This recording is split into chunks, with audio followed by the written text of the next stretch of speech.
We get into the actual content of this webinar. I'd like to introduce myself. Some of you might already know me. If not, my name is Carin. I work as a quality controller, German translator in the Cognite team in Creative. I joined in January this year, and before that I have worked in various roles related to human resources in different countries and different companies. And now I'm here, and one of the things that I like the most about human resources is the learning and development side of working with people. So I love to train and teach people, and that's why I'm also going to do this webinar because it's something that I enjoy doing.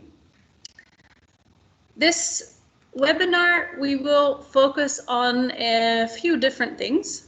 First of all, I'm going to briefly take you through what actually are blog posts and how do they differ from other written material, what you need to do before you write, what you need to think about when you write, once you're done writing, because it's not over when you're done writing, and I want to spend a few minutes on search engine optimization as well. If you have any questions during this webinar, feel free to just type them in the chat box. I can see the chat box, so if you have a question, just type it and I'll see if I can answer straight away, or maybe I'll wait until the end of the section. But anyway, if you have any questions, just let me know and I'll see if I can answer them for you. First of all, blog posts in brief. What is a blog post? There are a few different things that you need to think about when you write a blog post.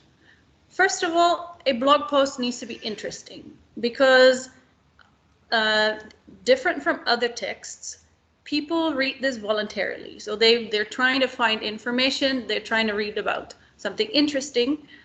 So people read it voluntarily, and that's why you need to make sure that any blog post that you write has to be interesting.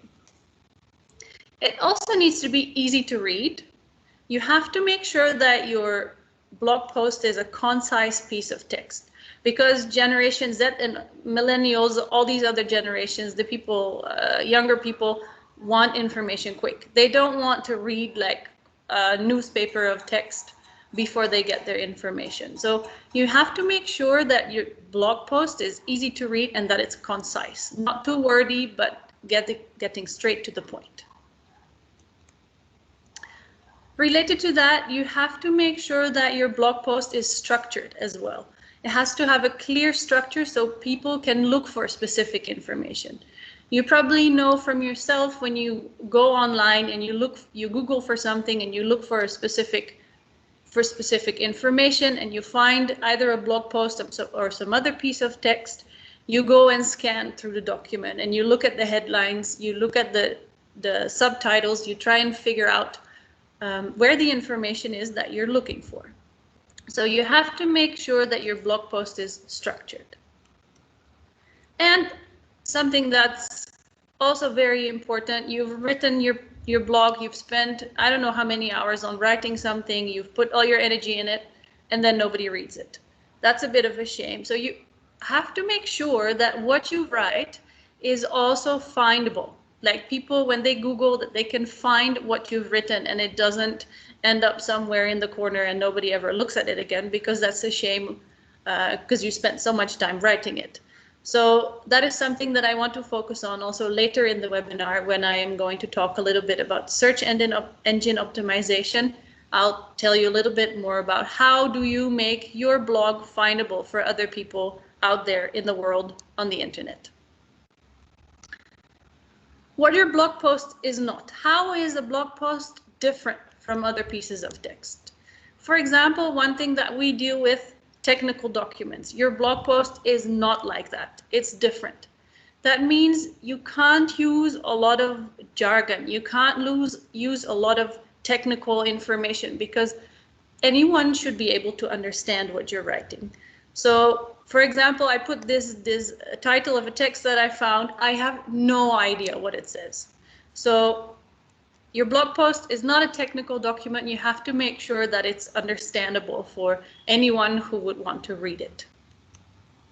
It's also not a troubleshooting article. That means that you are not putting a list of steps 1, do this, 2, do that, 3, do that, 4, do that, and then that's it. It's actually a piece of text that people read. It's not just steps that people go through. So it's different from a troubleshooting article in that sense as well. It's also not a book. People don't sit down and take the time to read your blog post, and they're ready for any long type of text that you might possibly have written. It's not like that. People don't actually want to spend half an hour reading what you've actually written. So relating back to what I said earlier, you have to make sure that your blog post is concise. Also, it's not an essay, which is for most people a document that you've written because you've been forced to do so. Your blog post shouldn't be like that, because things that you've been forced to write are probably not as good as things that you write because you like it. So a blog post in that sense is also different from an essay.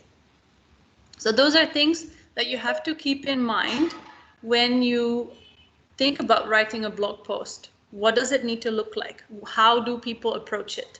Because that will impact how you write and what you write. So then we get to the step, now that we have a little bit of information on what exactly is a blog post and how does it differ from other texts, things that you need to do before you write. The process before you actually start writing is very, very important. You don't just sit down and write a whole piece of text. You actually have to prepare. That means that you have to do some planning. When you're planning to write a blog post, it's important to choose a topic that interests you, not that interests your neighbor and you don't care about it. It's important that it interests you, because if you're writing about something that you find interesting, that reflects in how you write. You will be a lot more enthusiastic about something that you find interesting than something that you have to write and you feel like you have to drag yourself doing this. So make sure that you choose a topic that interests you. Besides that, obviously, it's very important that it's also interesting to whoever you're writing this to. So before you write, think about, okay, I picked this topic. Who is my audience? What does my audience want to know? What are they busy with? What is keeping them up at night? What do they find interesting? Also, how much do they already know about the topic that I want to write about? All those factors influence you writing your blog. So if you choose a topic, make sure it's interesting to your audience and that it's also interesting to you. Because if you have that covered, then you're off to a great start. Then, once you've picked a topic, make sure that you do your research properly. So go online, find out different pieces of information about what you want to write. Make sure that you have resources that are actually legitimate. So Wikipedia is useful if you want to know something more about a certain topic and you're trying to find out what something is. But if you write a blog, you have to actually make sure that you have proper research and proper facts that are backing up what you're saying. So then Wikipedia is probably not a very good source. But if you have, let's say you have some sort of paper that somebody in a university wrote, or if you have a very good news article or something like that, make sure that before you write something, you do your research properly, and that when you're talking about facts, that you check them, because you need to make sure that what you write is trustworthy. Because if you write something and your audience is reading it and saying, hey, but what you're saying here is not true, then you're losing a lot of your trustworthiness. So you want to prevent that, and that's why it's very important to, before you write anything, also do your fact checking. Especially if you write for a company, if you write for creative and creative has a certain position in the market, you have to make sure that what you write is actually true. And then once you've done all of that, it's important to get to the step that you write an outline. Doing that before you write a single word is very, very important. You have to have an understanding of what you are going to write and have an actual structure set up for yourself. I'll show you an example. So this could be an example of an outline that you make. So first of all, you have your topic that you've chosen, and then obviously you write an introduction where you write a brief summary of the post. And then you're going to think about what topics do I want to address in my text? What is important? What do I want to talk more about? Because when you have a proper outline before you start writing, that way you can make sure that you don't just drift off completely and that you go somewhere else and end up writing about things that are not relevant to your topic anymore. This is not something that's set in stone. That means that you can change it on the go, but it's important to have this written down before you start writing, because it will give you something to hold on to and to refer back to every time. So I also have an example where I filled this in. For example, I want to write about how to plan a trip, just a very random topic. I write an introduction, obviously. In your introduction, you cover what you are going to write about. And then you think about the different sections. So for example, if I want to talk about how do I plan a trip, what are the 3 things that I want to tell my audience? The first thing could be selecting a destination. The second thing, deciding on a place to stay. And the third thing, booking your stay. So if you have those subtopics outlined, then you can also write down what exactly do you want to cover in this little section. So when I talk about selecting a destination, for example, I would say, okay, I want to write more about how do I do my research? Where can I look? Do I go to agencies? Do I look on the internet? Those kind of things that I want to cover in that first topic. So if you write this kind of outline before you start writing your blog, it will already help you a lot in structuring your thoughts, structuring all the research that you've done, and helping yourself while you write to look back at, hey, what did I actually want to talk about, and am I still on track with my outline? Might be that at the beginning of the day you say, okay, I want to write 4 sections, and at the end of the day you're like, no, that 4th section, that's going to make it too long, I'm going to skip it. That's very well possible, but nonetheless, you have something to hold on to. So sitting down before you write and actually writing this outline is a very important thing to do, because it will help you structure your blog. When you've done all that planning, when you've written your outline, then you get to work. You sit down and you start writing. There are a few things that you need to pay attention to when you're writing. The first thing that's really, really important is to find a good headline. So choosing a really good headline. The headline is the title of your text and is also going to be what people find on Google. So having a headline that is clear on what topics you're going to cover, that's interesting to your audience, that's very, very important. So I'm going to give you a few tips here and there on what you can do. So as I said, your headline is very, very important. You can say either I'm going to start with it. I know my topic and I want to start with writing a really, really good headline before I write anything else. You can also say, okay, I have a working title, something I haven't refined yet, and I'm going to do it at the end of my writing process. Both are fine. It's just very important that in the end, your headline is really good. And again, this headline needs to grab the reader's attention because you want people to read what you're writing. So remember the audience I talked about before.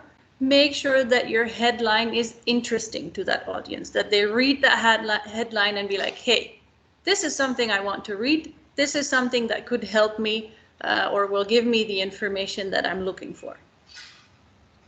I'm going to give you a few examples, a few things that you need to be taking into account. So for example, first of all, you have to be specific in your headline. You can say how to work productively. Okay, That's a very, very broad topic. You can write like 100 different things about working productively. So make sure your headline is specific. If you say, for example, 5 tips to make working from home much more productive, that already has closed it down, narrowed it down a lot more, because you show that you're going to give tips. You're going to show that you're going to talk about working from home. So this already is much more specific than just saying how to work productively. Another thing that's important to think about, or that can help in writing a headline, is using sensory words. Sensory words are words that have to do with your senses. So either hearing, seeing, tasting, smelling, all those kind of words. These words are very useful when you write because they help create a picture in the reader's head. So when you use words like something is brilliant, something is shiny, something is murky, something smells bad, like those kind of words, people have a feeling with it. When they have a feeling with the words that you write, it will resonate with them more. So an example here, you can say, I'm going to use as a headline, why user documentation is important. Instead of that, you could say, I'm going to say a refreshing view. Refreshing, the word refreshing creates an image in someone's head, on the necessity of sharp documentation. Sharp, also, this has to do with touch. Sharp is also a sensory word and will also create an image in the person's head. So using sensory words in your headline will help attracting the reader's attention.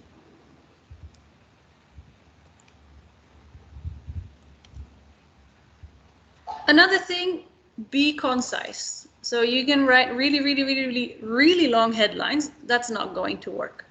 Make sure that the headline that you use is concise. It covers what you're talking about, but is not too wordy. So here we have a change from how to use chaos engineering to be ready for any kind of unexpected interruption in your production system, which is really long. You narrow it down, make it concise, and say how to use chaos engineering to prepare for the unexpected. You're still talking about unexpected interruptions. You're still talking about being prepared for them. You still use chaos engineering, but this headline is already a lot more concise. So don't make it too long. And use a format that works. How to, starting your headline with how to, these days works very well with any type of audience. People, when they Google and you want to know more about a certain thing, often you say how to do this, how to do that. So how to is a format that really works with a lot of audiences. What you can also do is you can make your headline an interesting question, like, can an algorithm write a better news story than a human reporter? That's a good question. I don't know, so I might be interested to read this. You can also use a case study, like this example, how our side project generated $51,000 in 60 days. People are interested in money, how to do this, so that works as well. And lists also work, like 6 basic reasons why we need food, the 21 interview questions that you have to ask in any interview. Those kind of list formats also work. That doesn't mean you can only use these kind of formats, but a lot of people these days write formats like that, and they tend to really work well with any audience. What you shouldn't do. So don't give everything away in your headline, because then people are not going to read your text anymore. If you say, for example, how to create a good product by involving end users in the development process, then I already know, okay, if I want to create a good product, I need to involve my end users in the development process. So there is nothing interesting in the article anymore that I didn't expect. So change it around and make it something that doesn't give everything away. So how to create a product that satisfies all user requirements. This doesn't give away that one of the ways you can do that is by involving end users in the development process. But it still is a definition of what a good product is. So don't give everything away from the start, because then people are not going to read what you wrote anymore. Also, what's very important is do not deceive the readers. Do not create a really cool headline and then not address the things that you've written in the headline anymore. People will be disappointed and are never going to read your blog posts ever again because they feel like they can't trust you and that you're tricking them with your headlines. So be careful with that. Also, don't try too hard. People try too hard with their headlines and then they come up with stuff like that. How to be happy without acting sappy. I don't know what that means. It rhymes, but it just sounds silly. So that doesn't make any sense. How to follow the path of glory to your success. I have no idea what I have to imagine with that. So again, that doesn't work. How to stop treating love like a captive animal. I mean, that doesn't mean anything to me. So don't try too hard with your headline. Still make sure that it makes sense what you're writing. And the last thing that's very important is do not make your headline too long. Google allows about 60 characters in the results. So if you write a headline that's too long, then people are not going to see the entire headline when they Google for something. So, and especially if your keywords are later in your headline, people are not going to click on that headline because they can't read it and they don't find the keywords that they're looking for. So keep in mind that your headline shouldn't be too long. So try to keep it down to 60 characters. Once you've come up with the headline, assuming that that's the first thing that you do, you're going to write your introduction. Your introduction is also very important because after the headline, your introduction is the first thing that people read. And again, your headline needs to already attract attention, but then your first line of your introduction should also be really good because people click on the headline, they look at the first sentence that you wrote, and if that is not interesting to them, they're going to drop out and go back to Google results again. So make sure that you have a really good opening line. Hook your readers from the beginning because when you get them at the beginning, they'll read your article actually. So a few different things that you can do for your opening line is you can use a great quote, an interesting quote. You can start off with an intriguing question. That means asking a question that's interesting to people and that makes them curious for what you've written later. You can start with a statistic or a fun fact, not like research has shown that about 50% of the people blah, blah, blah, blah, blah. That's boring. But making it a fun fact or an interesting statistic, that's really good. You can also start with a fascinating story. So you hook your people with a story, or you can set the scene for what you're going to write later. So these are some things that you can do to make your opening line very good. Again, it's not limited to this. I'm just giving you a few tips on what you could make use of. Of course, your introduction has to mention what you're going to talk about in your piece of text. So in your introduction, you're already going to say, hey, these are the things that I'm going to cover. First, I'm going to talk about this, I'm going to talk about that, and I'm going to talk about that so that people know what your blog is about and if this is interesting for them. Also, your introduction shouldn't be too long. If you have a really long introduction, people are not going to read it because they're like, oh, this is so much text, whatever, I'm going to leave, I'm going to find something else. So make sure to also keep it short. I'm just giving you a guideline. Around 100 words is enough. Don't make it 300 words because that is really way too long. Also, some people find it really hard to write an introduction. If you have that problem, just get into the body of the text immediately and leave the introduction for last, because sometimes it's easier to write the introduction when you've actually completed the rest of your text. So it's fine to leave that and dive into the actual text from the beginning. So I'm going to give you two examples of introductions that might be interesting to you. So the first one that I've wrote down here is the start of a book by G.D. Salinger. It's Catcher in the Rye.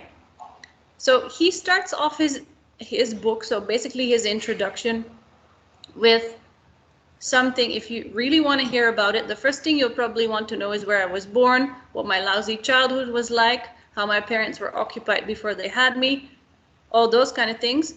So this kind of introduction creates a feeling for the audience at the beginning, because it can create a sense of you can identify with the person. So that makes this kind of introduction interesting. Another one that I found is one that is setting the scene. So it says, in March 2006, I found myself at 38, divorced, no kids, no home, alone in a tiny rowing boat in the middle of the Atlantic Ocean. So that first sentence already makes this piece of text interesting to you, because you're like, okay, what happened to this person? Then when you read down, it says, I couldn't have been happier. This is completely opposite from what you expect in the beginning. So this introduction is really playing with your feelings very nicely. So these kind of things really work well with attracting the interest of your audience. Once you've written your introduction, you have to make sure that for the body of your text, you use meaningful headings and subheadings. So don't just have one piece of text that's just written like that. Make sure that you make use of subheadings. So divide your text. And again, for that, you can use the outline that you've created, because you've already made sections of section 1, I want to talk about this, section 2, that topic, section 3, that topic. So your outline can be very helpful here. Why do you need to do that? I'll show you in this picture, because readers scan. If you look at the left side, that's a proper use of headings and subheadings. You can see the pieces of text. On the right side, there are some headings, but you can't see as clearly. What you want to make sure you do is have what you see on the left side. So people see your piece of text, they see that it's cut in different sections. These sections are clear when you just quickly scan. So that's why headings and subheadings are very important to use as well, to just break up your piece of text in smaller pieces.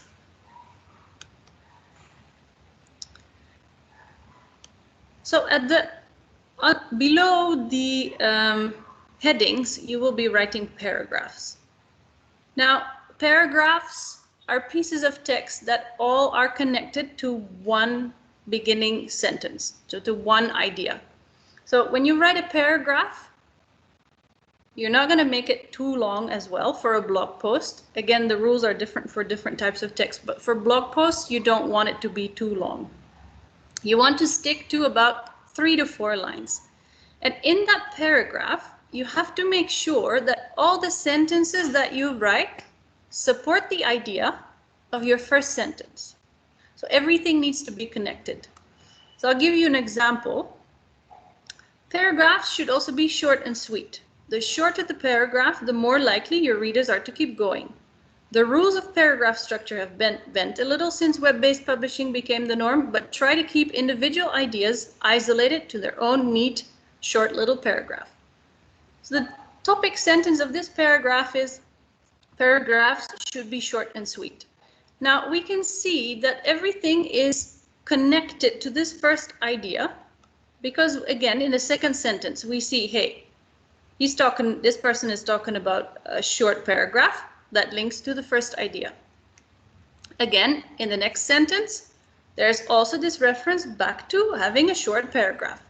So all the sentences in your paragraph need to connect to your first line, for the first line of your paragraph. So keep that in mind.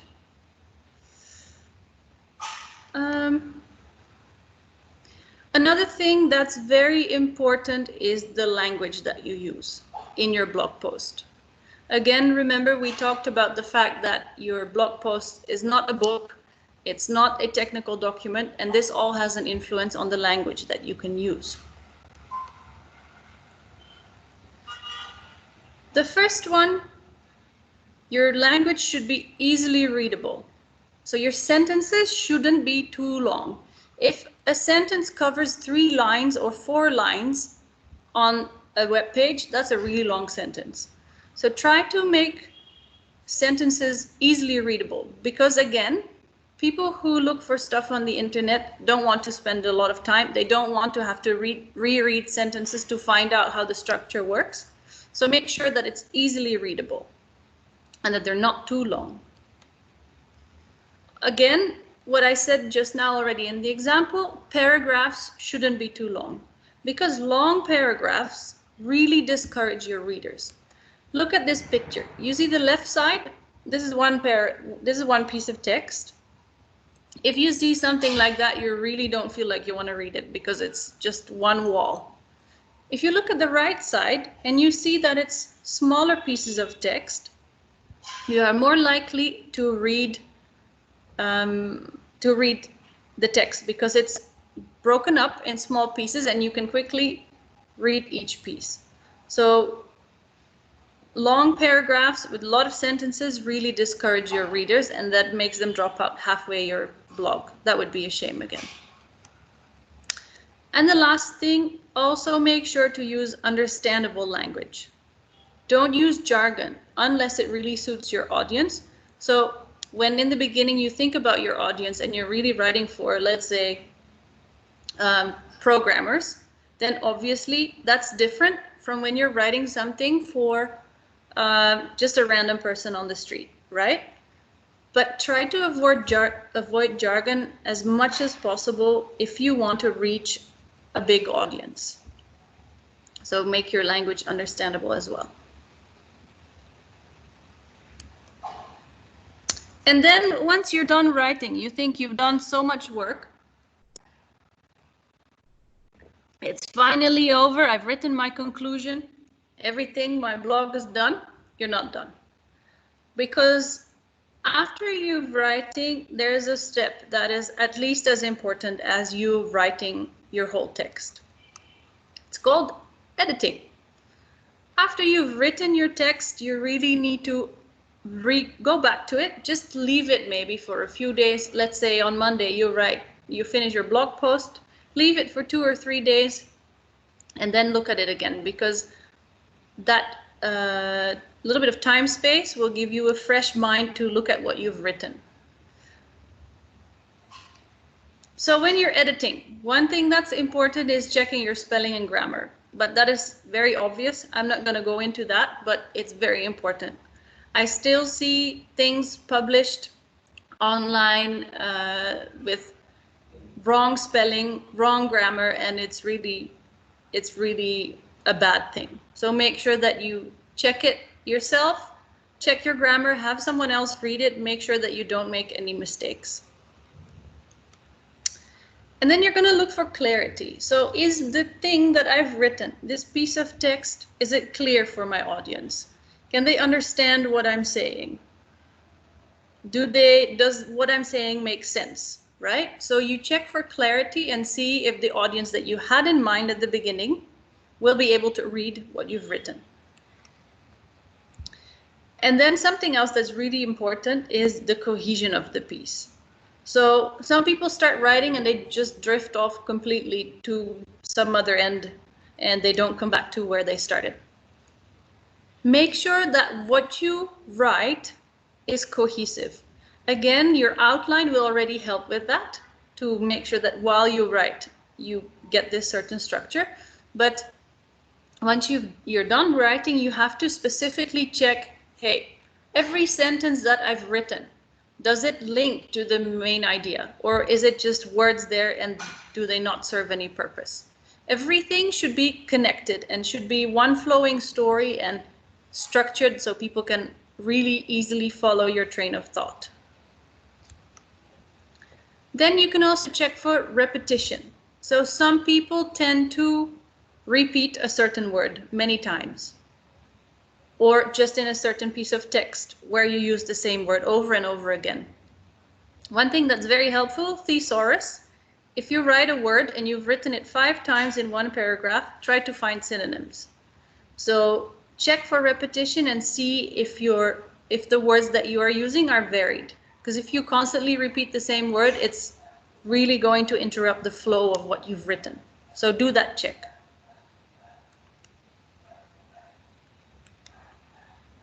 Then you need to check if your sentences flow properly. So can I read my sentences out loud? When I read, is it easy?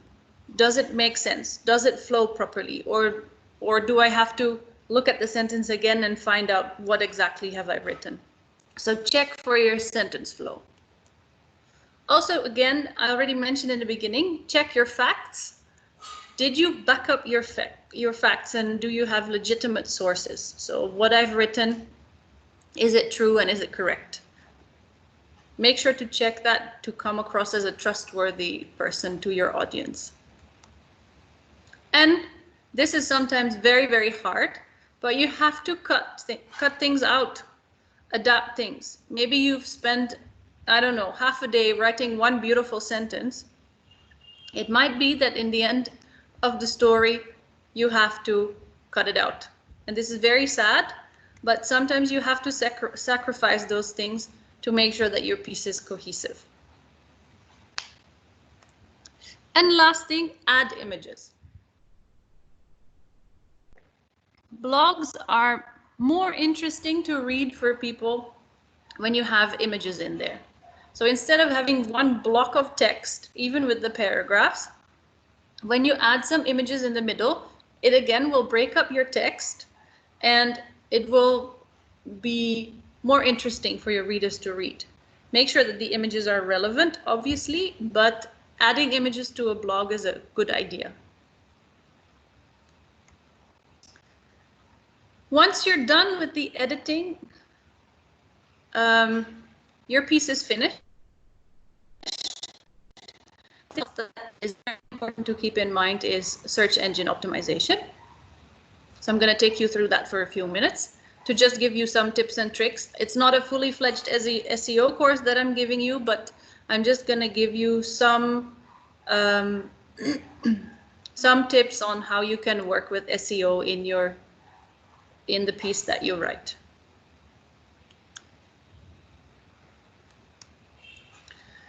So search engine optimization. This is if you want people to be able to find your article and actually read your article, you have to make use of search engine optimization because there are so many pages on the internet. If you want your piece to actually be found by people and have people read it, you have to work with this. So what is search engine optimization? Using words in your text to make sure that you get traffic to your blog post through Google, because that is how you get your readers. Because Google returns the most relevant results first. I mean, if somebody writes, what is chaos engineering? Google will return the things that are most relevant first. Now, there are there are big algorithms behind that, but one of the things that is very important in that is the keywords. So the relevance is determined by, amongst others, keywords. So keywords are for you something that you can make use of in your text to optimize your blog post for a search engine. Now, there are also things that you can do outside of your blog post, but that's more on the side of the website. I'm not really going to focus on that. So to make your piece findable on Google, you have to make use of keywords. And to do that, you have to generate a keyword list. Now, this is a good thing to do at the moment when you are thinking about your topic already and thinking about your headline. Incorporate the SEO in that section. So to generate a keyword list, you're going to think about, hey, what words would my readers use to search for my piece of text? So you're going to try and step into the reader's shoes and find out what words they use to eventually find your piece of text. So what you can do is you can just make a list of the different words that you think your reader would use in Google to find your piece of text. So for example, if I'm talking about chaos engineering again, people might search what is chaos engineering or how do I do chaos engineering. Those kind of things, just make a list. Doesn't make a difference if it's a long or a short search term. Anyway, when you use those in Google, you can see if I Google how to do chaos engineering and I look at the results list, I will be able to see, hey, what words come up regularly in the first results on the first page. So if you see certain words coming back, you know that those words are important for the relevance to make your piece relevant for Google. So have a look at those words. And then on the bottom of the page, to get some inspiration, there is always this piece where it says related searches. If you look at that, you can also get an idea of what other phrases or combination of words people use when they search things related to your topic. So besides having that list and doing the search first, then you can also look at the related searches section for input on, hey, what kind of keywords do people use? And you can use Google autocomplete. For example, in this example, I typed SEO and you see, hey, related to SEO, people mainly Google for meaning and then they start Googling for Korean actors. All right, so from that list, you can see what kind of searches people use. So maybe instead of using SEO, you would have to use search engine optimization and see if there are different results to try and find out the words that would be good for you to use in your text and in your headline. So first of all, make a keywords list and use this list when you write your text, because that's the next step that you're going to do. You're going to optimize your text for SEO. That means that your blog post title should cover the keywords. So once you've found out the keywords, the words that are important to use for people to find your article, make sure that your title covers those keywords. So it actually shows up based on your headline. And in the text that you write, so in the piece of text that you've written, try to use other keywords, not the same keyword, but keywords and the related words that you found out through the related searches in your research on keywords. Try to use those words in your text so that whatever words people search for, there will be a link to your article. But make sure you don't stuff the entire blog post with these texts, because Google is also able to identify when you've done that. And if you do that, then your blog is not going to be relevant either. So don't overdo it, but do think about it. Again, as I already said, besides for structure, headings are also very important, because in this algorithm, the content of headings is also calculated. So in your headings, you can again use related words to the title of your blog post, to the searches that people do. And what's important is to, if you have written anything previously, make sure to put a link in your blog post to your previous post, because those links create a web and show Google that what you're writing is relevant and that it comes, like it pops up in different places on the web. So make sure to do those internal linkages in your posts.